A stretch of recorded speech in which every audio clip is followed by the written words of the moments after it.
قرآن مجید اپنے پڑھنے والوں کو یہ دعوت دیتا ہے کہ آسمان اور زمین پر نگاہ کرو، اس عظیم الشان مخلوق کو دیکھ کر اس شان والے خالق کو پہچانو جس نے عظیم الشان آسمان پیدا کیا، جس نے عظیم الشان زمین پیدا کی۔ یہ خالق تک پہنچنے کے راستے ہیں۔ اگر مخلوق میں گم ہو جائے اور خالق تک نہ پہنچ سکے تو اس کا مطلب ہے کہ انسان نے اشرف المخلوقات ہونے کے حق کو نہ سمجھا ہے نہ ادا کیا ہے۔ جیسے کہ ہمارے پاکستان میں بھی ہر کوئی کہتا ہے وَاعْتَصِمُوا بِحَبْلِ اللَّهِ جَمِيعًا وَلَا تَفَرَّقُوا۔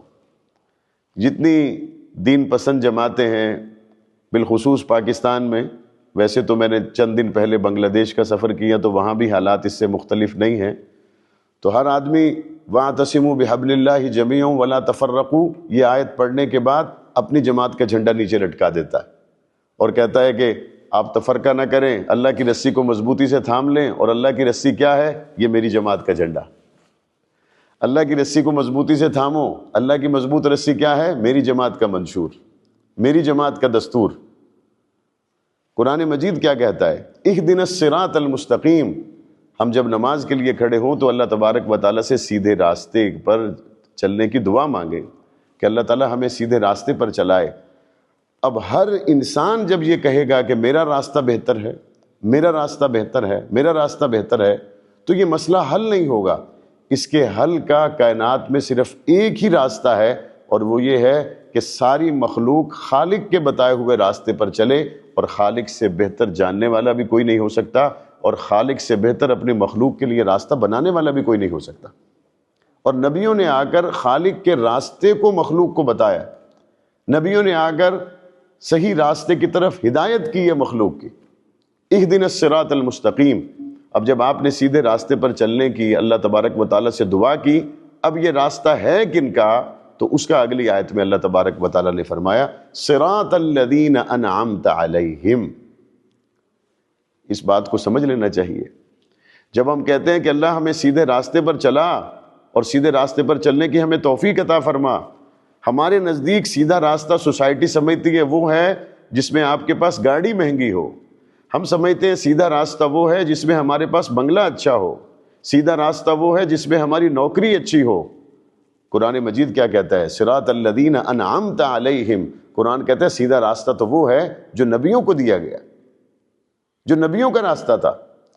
تو جس طرح سے ہم نے سیدھے راستے کا تعین کیا ہے، اس طرح سے تو پھر کبھی بھی حضرت نوح علیہ السلام کو ان کی قوم پتھر نہ مارتی۔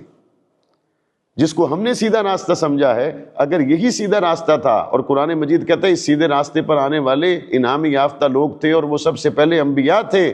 اگر سب سے پہلے سیدھے راستے پر آنے والے انبیاء ہیں، اور ہم نے جو سیدھے راستے کی ڈیفینیشن کی ہے اس طور پر دیکھا جائے تو حضرت یحییٰ کا کبھی سر نہ کاٹا جاتا، کبھی حضرت محمد کریم صلی اللہ علیہ وسلم کو طائف کی وادیوں میں پتھر نہ مارے جاتے۔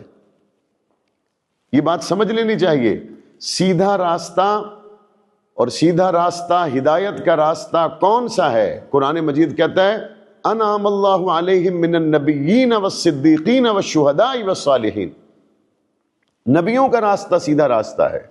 نبیوں کا راستہ وہ ہے جن لوگوں پر اللہ نے انعام کیا، وہ انبیاء ہیں۔ اور آج انبیاء کا راستہ کسی کو مل جائے تو یہ ان لوگوں کا راستہ ہے جن پر رب راضی، جن پہ رب کے فرشتے راضی۔ آسمان و زمین میں سب سے بہترین انبیاء علیہم الصلاۃ والتسلیم۔ اور اس کے بعد کیا فرمایا؟ والصدیقین والشہداء۔ والشہداء سے تو بات ویسے ہی کھل گئی۔ اللہ کہتا ہے انعام یافتہ لوگ ہیں، نبی، صدیقین، شہداء۔ جب یہ شہداء آتے ہیں، بہت سے انبیاء نبیین بھی تھے اور شہداء بھی تھے، اور بہت سے صدیقین بھی تھے، شہداء بھی تھے۔ اور جب ہم صالحین کی بات کرتے ہیں تو صالحین اگر شہداء میں آ جائیں تو پھر وہ صالحین نہ رہیں، پھر وہ شہداء بن گئے نا، پھر تو وہ صالحین نہ رہے۔ اوپر والی دو کیٹیگری وہ نیچے آ سکتی ہیں، نیچے والی کیٹیگری اگر اوپر جائے گی تو پھر وہ نیچے والی تو نہیں رہے گی۔ صالحین تو وہی ہیں جو من النبیین اور اس کے نیچے صدیقین اور اس کے نیچے شہداء اور چوتھے نمبر پر آئے صالحین. لیکن اوپر کی دونوں کیٹیگریز کو اگر آپ ملا کر دیکھیں، نبیین بھی ہیں اور شہداء بھی ہیں، صدیقین بھی ہیں اور شہداء بھی ہیں. اب یہاں یہ بات سمجھ لیں، شہید کا معنی ہے جو اپنی سب سے قیمتی چیز جان اللہ کے حضور قربان کر دے. جو میری بات کا آغاز تھا وہ یہ تھا کہ ہم نے جس راستے کو انعام یافتہ راستہ سمجھا ہے، اگر اس طور پر دیکھا جائے تو جو نبی بھی تھے اور پتھر بھی کھائے اور بعض تو ان میں شہید بھی ہو گئے، صدیقین بھی تھے اور پھر شہید بھی ہو گئے بعض، اور شہداء تو پھر ہیں ہی وہ شہداء. لیکن یہ ہیں کون؟ اللہ کہتا ہے یہ وہ لوگ ہیں جو صحیح راستے پر چلنے والے تھے اور انعام یافتہ تھے. ہم اگر آج اس آیت کریمہ کے مفہوم کو کامل طور پر سمجھ لیں تو اس بات کو سمجھنا پھر ہمارے لیے مشکل نہیں رہے گا کہ اللہ کے راستے میں چلنے والوں کے ساتھ ہر طرح کی مشکلات، پریشانیاں، آزمائش، حالات آنا یہ معمول کی بات ہے. لیکن یہاں یہ میں عرض کر دوں، اگر کوئی یہ سمجھے کہ شاید ہر طرح کی حالت، تکلیف، مشکل ہمارے اوپر ہی آئے گی تو سکھ کا سانس کب آئے گا؟ اللہ نے قرآن مجید میں اس کا جواب دیا، نحن اولیاؤکم فی الحیات الدنیا وفی الآخرہ. ایسا نہیں ہے کہ ہم انبیاء، صدیقین، شہداء، صالحین جو ہمارے نیک بندے ہیں، جو ہماری محبت میں قدم اٹھا رہے ہیں اور زمانے سے نگاہ پھیر چکے ہیں، ایسا نہیں ہے کہ وہ دنیا میں ایسی تکلیف میں اور ایسے کرب میں مبتلا ہوں کہ انہیں کوئی سکھ کا سانس نہ آتا ہو. اللہ تبارک و تعالیٰ اپنے غیبی ہاتھ سے ان کو تھام لیتے ہیں اور کیا فرمایا؟ نحن اولیاؤکم فی الحیات الدنیا وفی الآخرہ. ہم ان کے دنیا میں بھی دوست ہیں، ہم ان کے آخرت میں بھی دوست ہیں. یہ جو غیر المغضوب علیہم ولا الضالین ہے، یہ در حقیقت وہ طبقہ ہے جنہیں اللہ تبارک و تعالیٰ نے پہلے ہدایت کا راستہ دکھایا، ہدایت پر آنے کے بعد پھر وہ دوبارہ گمراہ ہو گئے. صحیح راستے پر چلے لیکن اس پر استقامت نہ دکھا سکے، صحیح راستے پر چلے لیکن باتوں میں آ گئے، سوسائٹی کیا کہے گی، لوگ کیا کہیں گے، کسی نہ کسی وقتی مفاد کو سامنے رکھا. جس طرح وہ 13ویں سپارے میں ہے نا، ان تحمل علیہ یلہس او تترکہ یلہس. بالم باورا جو یہودیوں کا بہت بڑا عالم تھا، اور کیسی ذہانت اور کیسے اس کی قوم میں اس کے چرچے اور کیسے اپنی آسمانی کتاب کو پڑھنے اور جاننے والا، لیکن جب فتنے میں مبتلا ہوا تو قرآن مجید نے اس کی مثال کتے کے ساتھ دی اور اللہ تبارک و تعالیٰ نے اسے اپنے دربار سے دھتکار دیا. اور اس کی تباہی میں کیا شک رہ جاتا ہے جب قرآن مجید اس کی بربادی پر خود گواہ بن جائے. غیر المغضوب علیہم ولا الضالین، جن پر اللہ کا غضب ہوا، جن پر اللہ کی ناراضگی ہوئی. وقتی طور پر تو کبھی چمک دمک سے لوگ متاثر ہو ہی جاتے، یہ کوئی آج کی بات نہیں ہے، یہ اپنے مقام پر تفصیل آ جائے گی.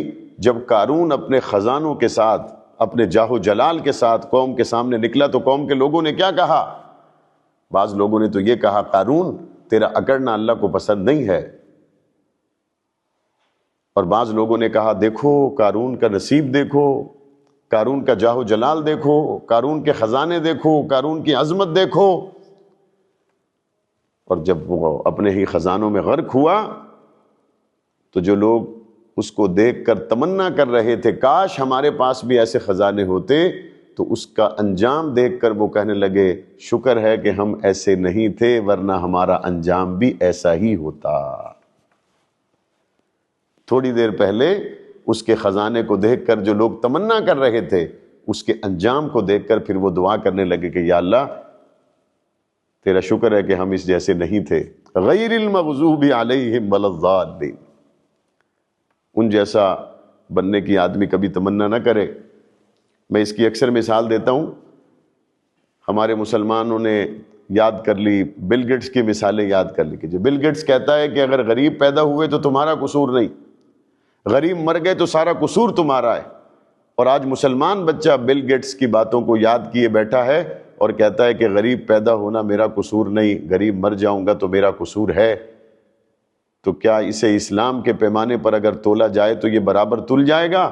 نبی کریم صلی اللہ علیہ وسلم تشریف لائے تو اماں آمینہ کہتی ہیں گھر میں چراغ جلانے کے لیے تیل نہیں تھا، اور نبی کریم صلی اللہ علیہ وسلم جب جنازہ اٹھا تو پاک پیغمبر صلی اللہ علیہ وسلم کے گھر کئی دن سے فاقہ تھا، اور ہم کیا کہتے ہیں کہ کائنات کی سب سے کامیاب ہستی میرے نبی کریم صلی اللہ علیہ وسلم۔ حضور نبی کریم صلی اللہ علیہ وسلم نے جو مسلمانوں کی تربیت فرمائی وہ اچھے اخلاق ہے، وہ اچھا کردار ہے۔ دکھ اور افسوس کا مقام ہے کہ اس ایپسٹین جیفری یہ جو ایپسٹین فائل سامنے آئی، ان کرداروں نے پوری دنیا میں اپنے آپ کو مسیحا اور اپنے آپ کو ایسے خیرخواہ کے طور پر پیش کیا۔ دنیا ان جیسا بننے کی کوشش کرتی رہی، آج کرتوتوں سے پردہ ہٹا تو وہی قارون والی بات ہو گئی نا۔ دنیا کل تک ان جیسا بننے کی کہتی تھی، آج جب انجام سامنے آیا تو لوگ کہتے ہیں کہ شکر ہے ہم ان جیسے نہیں۔ جن کے پاس کوئی رہبر نہیں ہے، جن کے پاس کوئی رہنما نہیں ہے، وہ تو دائیں بائیں دیکھیں۔ مسلمان دائیں بائیں کیوں دیکھتا ہے جس کے پاس نبی کریم صلی اللہ علیہ وسلم جیسے نبی کی سیرت موجود ہے؟ جس کا کوئی رہبر و رہنما نہ ہو وہ تو دائیں بائیں دیکھے۔ مسلمان کیسے دیکھ سکتا ہے؟ جن کے امام سیدنا ابو بکر صدیق رضی اللہ تعالی عنہ ہیں کہ پاک پیغمبر صلی اللہ علیہ وسلم نے ایک موقع پر ارشاد فرمایا کہ اچھے اخلاق کے 360 درجے ہیں، جس میں ایک بھی حسن اخلاق کا جوہر ہوگا اللہ اس کو جنت عطا فرمائے گا۔ جناب ابو بکر صدیق رضی اللہ تعالیٰ عنہ نے پوچھا یا رسول اللہ ان اچھے اخلاق کے انوارات میں سے مجھ میں بھی کچھ ہے؟ پاک پیغمبر صلی اللہ علیہ وسلم نے فرمایا ابو بکر تیرے اندر تو اللہ نے کامل طور پر تمام حسن اخلاق کے درجات کو رکھ دیا ہے۔ جس امت کے رہبر ابو بکر و عمر ہوں، جس امت کے رہبر عثمان و علی، حسنین و معاویہ ہوں، طلحہ و زبیر ہوں، اس امت کے نوجوانوں کو بھی کسی اور طرف دیکھنا ہے؟ کبھی نہیں دیکھنا۔ اور جنہوں نے دیکھا تھا آج ایپسٹین فائلز کے سامنے آنے کے بعد وہ بھی اپنے آئیڈیلز بنانے پر شرمندہ ہیں۔ قرآن مجید میں ایک جگہ پر اللہ تبارک و تعالیٰ نے ارشاد فرمایا اگر کبھی ظاہری طور پر برائی زیادہ نظر آئے، برائی کثرت سے نظر آئے، لیکن حلال مال ہو، اچھائی ہو، وہ تھوڑی نظر آئے، تو قرآن مجید کا اصول کیا ہے؟ قرآن مجید کہتا ہے ظاہری طور پر جو برائی یا برا مال کثرت سے ہے یا برے نظام میں اس میں کثرت ہے، لیکن خیر میں اچھائی میں بظاہر قلت ہے، تو قرآن مجید کہتا ہے اس قلت کو لے لو، اگر تم ایمان رکھتے ہو وہی تمہارے لیے دنیا میں بھی بہتر ہے اور وہی تمہارے لیے آخرت میں بھی بہتر ہے۔ اور اسی آیت کریمہ کو آپ دوسری طرف بھی دیکھ سکتے ہیں۔ سود کا پیسہ اگر زیادہ بھی ہو، حرام مال کمایا گیا زیادہ بھی ہو، حلال کا پیسہ کم بھی ہو، تو قرآن مجید کی تعلیمات کیا ہیں کہ اس حلال کو لو، اللہ اور اس کے رسول کی منشا کے مطابق چلو، اللہ اسی میں تمہارے لیے فراوانی اور برکتیں عطا فرما دے۔ اس حرام سے بچو جس کی کثرت ہے، اس حرام سے بچو جو بظاہر زیادہ ہے، اس کا والیوم زیادہ ہے، لیکن اس کا قرآن مجید کہتا ہے انجام اچھا نہیں ہے۔ اسے لو جس کا انجام اچھا ہے، اور وہ کیا ہے؟ حلال ہے، خیر ہے، اہل حق ہیں، اہل قرآن ہیں، اہل ایمان ہیں۔ الشیطان یعدکم الفقر ویأمرکم بالفحشاء واللہ یعدکم مغفرۃ منہ وفضلا۔ قرآن مجید کہتا ہے ایک وعدہ تمہیں شیطان دے گا اور ایک وعدہ تمہیں رحمان دے گا۔ شیطان وعدہ کیا دے گا؟ عیاشی کرو، بدماشی کرو، فحاشی اور عریانی کے کاموں پہ مال خرچ کرو، جوانی ہے، مستانی ہے، کل کس نے دیکھا، آج مل گیا، اپنے پر لگاؤ، عیش کرو۔